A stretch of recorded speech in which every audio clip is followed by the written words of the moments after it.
Located in Vilar del Humo of Spain lies a variety of prehistoric caves featuring many paintings, one of which dates back to over 6,000 years ago, depicting the fungi Psilocybe hispanica, which is believed to have been used in religious rituals. Similarly, a diverse collection of historical and archaeological evidence spread across the world throughout various societies illustrate the same. Native American culture, such as the Mayas and Aztecs in particular, had symbols, statues, and paintings describing the use of various psilocybin mushrooms in order to communicate with spiritual entities. These mushrooms were aptly named the flesh of the gods. This so-called flesh is currently known as psilocybin, a psychoactive plant alkaloid found in over 180 psilocybe mushroom species.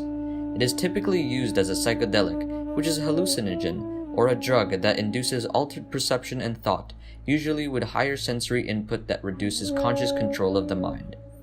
Throughout cultures, it has mainly been consumed orally through raw, dried, cooked, and brewed forms. Unlike the portobello mushroom on your pizza, however, psilocybin causes euphoria and well-being, change in consciousness and perception, pupil dilation, nausea, and headaches.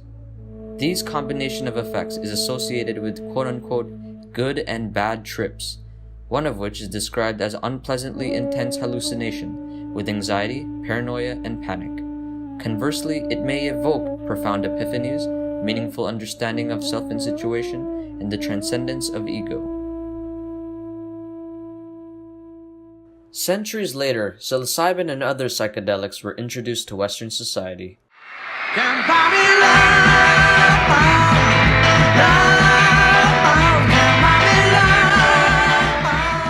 The 1960s saw a surge in recreational use of psychedelics and became closely tied with the historical hippie counterculture. Art, music, politics, and societal expectations saw a paradigm shift from the traditional lifestyle of the nuclear family, as illustrated by the prevalence of hard rock, the sexual revolution, and the drug subculture.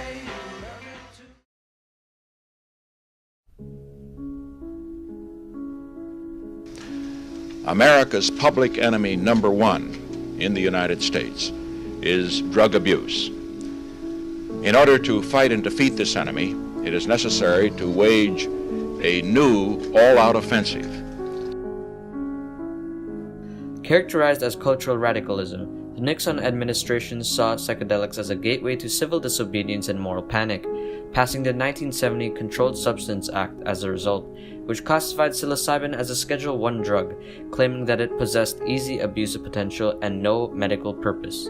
Consequently, federal funding lacked, legal restriction increased, and scientific marginalization halted psilocybin research, marking the end of the peak of psychedelic psychiatric research, which saw over 1,000 scientific papers published and 12 international conferences hosted.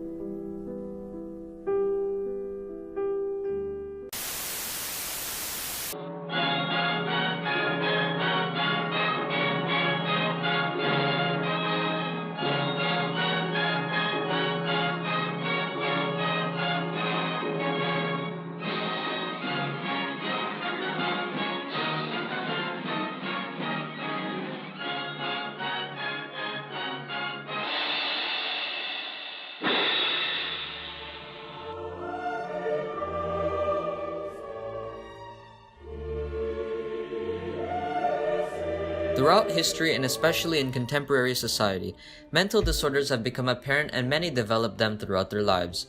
Melancholia and shell shock were terms used to describe what we currently know as depression and post-traumatic stress disorder.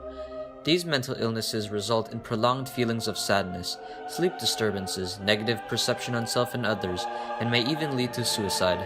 Despite momentous progress in treatments of psychotherapy and medication, millions of people still suffer from such conditions. Suddenly, re-emerging from the 1970s, psychedelic treatment research began to pick up traction.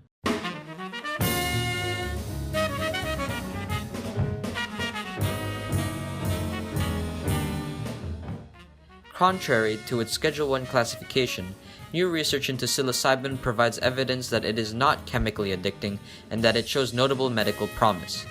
Patients in advanced stage cancer found improved mood and anxiety after a moderate dose of psilocybin. Compared to a placebo, patients who consumed psilocybin scored significantly lower for depression. Patients with depressions were also successfully treated with psilocybin-assisted therapy by reviving emotional responsiveness. Similarly, studies show that MDMA helps many veterans manage their PTSD and the disruptions in sleep it causes by separating their wartime trauma from their personal life. Although research is limited regarding the underlying neurological cause for these benefits, most anecdotal accounts by the patients report meaningful discovery and peace that can last for many years. A current hypothesis argues that anxiety and depression are automated and deeply entrenched within their psychology, yet psilocybin offers the opportunity for patients to make new insights into their own behaviors from a more objective standpoint. Conclusively, psychedelic treatment and psilocybin in particular are demonstrated to be useful tools of psychiatry to treat certain mental disorders where pills and mere talk therapy is unable to. On the other hand, there are many issues and barriers that persist with psychedelic treatment. As the interaction between these substances and the human mind are not yet fully understood, there are many unaccounted variables that lead to uncertainty when used by different people. Of most concern are those with either psychosis or a family history of psychosis, as psychedelics are more likely to exacerbate their mental disorders. Moreover, research sample sizes have been predominantly limited due to legal restrictions. Nonetheless, research evidence illustrates that psilocybin has key medical and scientific benefits to be explored despite these setbacks. Truly, psilocybin has undergone numerous regulations that restrict its medical and scientific potential, but all that is changing rapidly, signaling a possible future of psychedelic therapeutic use. The stigma around these substances are beginning to unwind, and the general public have become more interested and aware of their benefits. In fact, the Food and Drugs Administration has recently given psilocybin a breakthrough therapy designation, which acknowledges psilocybin as a substantial possibility of improvement over available therapy. These historical milestones give hope to the greater possibility of treating patients with mental disorders that do not respond to current treatment, as well as understanding the connection between the brain and human consciousness. There's a natural mystery.